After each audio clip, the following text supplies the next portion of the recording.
Assalomu alaykum hurmatli kitobxonlar.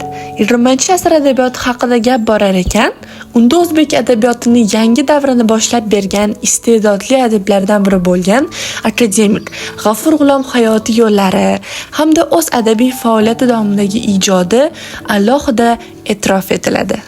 Bugun biz sizlar bilan O'zbekiston xalq shoiri akademik G'afur G'ulom qalamiga mansub bo'lgan Mening o'g'rigina bolam hikoyasi haqida gaplashamiz. Ushbu hikoya adib tomonidan 1965-yilda yozilgan bo'lib, unda adib o'z hayotida ro'y bergan voqealar orqali tasvirlangan. Hikoyani o'qishni boshlar ekansiz, unda 1912-yilda ro'y bergan voqealar tasviriga guvoh bo'lasiz. Siz ham o'zbek xalqi mehmondo'st xalq ekanligi haqida ko'p eshitgansiz.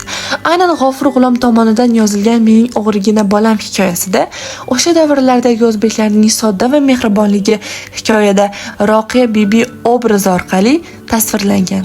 Ushbu voqea ro'y bergan yillar Birinchi jahon urushi yillariga to'g'ri kelganligi sababli zamonning og'irligi, ota-onasidan erta yetim qolgan begunoh bolalar, insonlar hayotida yuzaga kelgan qiyinchilik haqida tasvirlangan.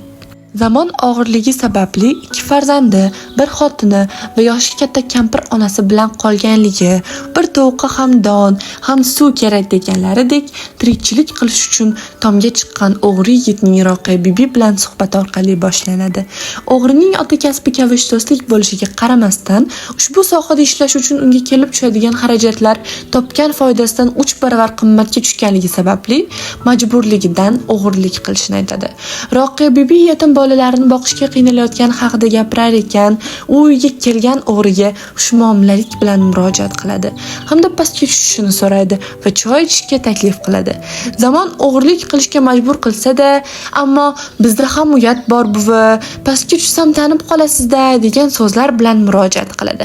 Kampir o'zlari ham qiyin ahvolda bo'lishiga qaramasdan, uyda ancha yillar oldin oilasida ko'p odamlar bor paytlari bir qozonda ovqat qilishganliklarini, hozir esa u qozon kerak emasligini, kelganga yarasha quruq qo'l bilan ketmasligini aytadi. G'afur G'ulom o'g'rining qilgan ishlari jamiyat tomonidan qoralansa-da, ammo zamon og'irligi sababli insonlardagi insoniylik tushunchalari yo'qolmaganligini, o'zbek xalqi qanchalik mehmondo'st xalq ekanligini kichik bir hikoya orqali tasvirlab beradi. Mening o'g'rigina bolam hikoyasida e'tibor berish kerak bo'lgan jihatlardan yana biri bu, yetim bolalarning bizning uyga ham o'g'ri kelibdi deb maqtanishi.